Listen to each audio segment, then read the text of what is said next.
इन खबर यूपी में आप सबका स्वागत है। मैं हूं हसीन अहमद। 24 फरवरी को उमेश पाल हत्याकांड को अंजाम दिया गया। अतीक अहमद के गिरोह के ऊपर ये इल्जाम लगाया गया है। धूमनगंज पुलिस थाने में इस मामले में जो शिकायत की गई है उसमें अतीक अहमद की पत्नी शाइस्ता परवीन और तमाम ऐसे लोगों का नाम दर्ज किया गया है जो अतीक के बहुत ज्यादा करीबी माने जाते हैं।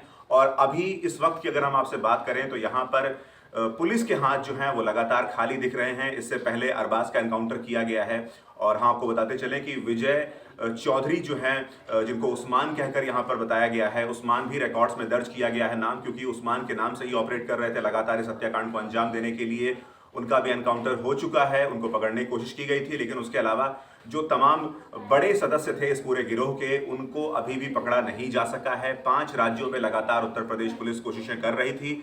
13 ऐसे शहर हैं जहां पर इन लोगों को ढूंढा गया। अभी तक सर्च के ऑपरेशंस चल रहे हैं, लेकिन उसके बावजूद कोई बड़ी कामयाबी अभी हाथ नहीं लगी है। हालांकि यहां पर जो प्रशासन है उसने लगातार कार्रवाई की है और जो अवैध निर्माण किए गए हैं, अवैध संपत्तियों को अर्जित करके उन्हें लगातार तोड़ा जा रहा है। जो डेवलपमेंट अथॉरिटीज हैं वो लगातार इस मुद्दे के ऊपर काम कर रही हैं, लेकिन ये जो पूरा मोडस ऑपरेंडी है उसको देखकर ये साफ तौर पर लगता है कि जो मकसद था वो अतीक अहमद की दहशत को कायम रखना था प्रयागराज और इसके आसपास के इलाकों में, जहां 40 साल से अपनी बादशाहत कायम कर चुका था अतीक अहमद। और इसके पीछे का जो सबसे बड़ा मकसद बताया जा रहा है वो रंजिश के साथ ही साथ ये भी था कि अगर आपने हमारा हुक्म नहीं माना, ये उमेश पाल के लिए था कि अगर आपने हमारा हुक्म नहीं माना तो आपको इसकी सजा मिलेगी। और जो तीसरा बेटा है अतीक अहमद का, उसे सत्ता की जो कुर्सी थी, ये जो बादशाहत की बात की जा रही है, जिस तरह से ये गुनाहों की एक दुनिया है प्रयागराज में, उसमें किस तरह से दहशत कायम की जाए। अतीक अहमद हालांकि फिलहाल जेल में कैद हैं। उनके दोनों बड़े बेटे असद और उमर की बात की जाए तो वो दोनों भी कैद हैं, लेकिन तीसरा बेटा असद है, उसकी ताजपोशी के लिए ही यह हत्या अंजाम दी गई है।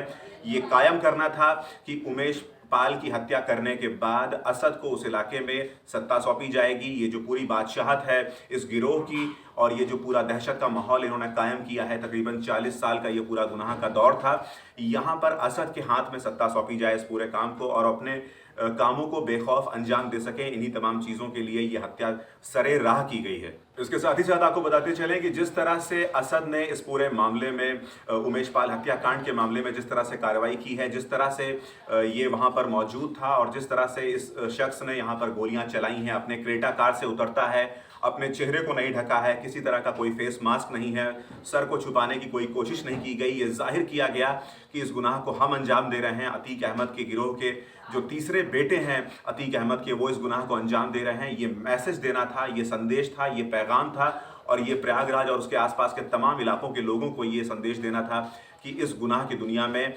असद पूरी तरह से अब पैर रख चुका है। चेहरा नहीं ढका, गोलियां चला रहा था और नजारा कुछ ऐसा था कि जैसे फिल्मों की शूटिंग चल रही है कि उमेश पाल का गलियों में जाकर पीछा कर रहा है और लगातार गोलियां चला रहा है। उसके अलावा अगर हम बात करें साबिर की, तो साबिर गाड़ी से उतरते ही अपनी राइफल लोड करता है और उसके बाद लगातार गोलियां चलाता चला जाता है। आपको बता दें कि शाइस्ता परवीन और अतीक अहमद के परिवार के करीबी लोगों की सुरक्षा की जो जिम्मेदारी है वो साबिर के कंधों पर ही है। साबिर साए की तरह अतीक अहमद की पत्नी शाइस्ता परवीन के साथ रहता है।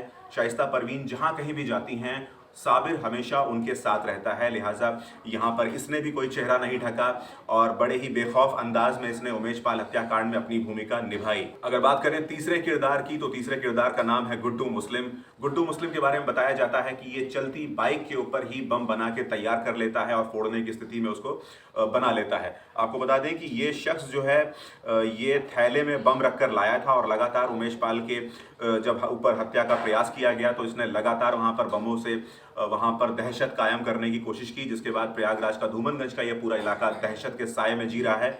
आपको बता दें कि ये गुड्डू मुस्लिम की अगर हम आपसे बात करें तो प्रयागराज, गोरखपुर, वाराणसी, अयोध्या, मेरठ और गाजीपुर तक इसकी दहशत कायम है।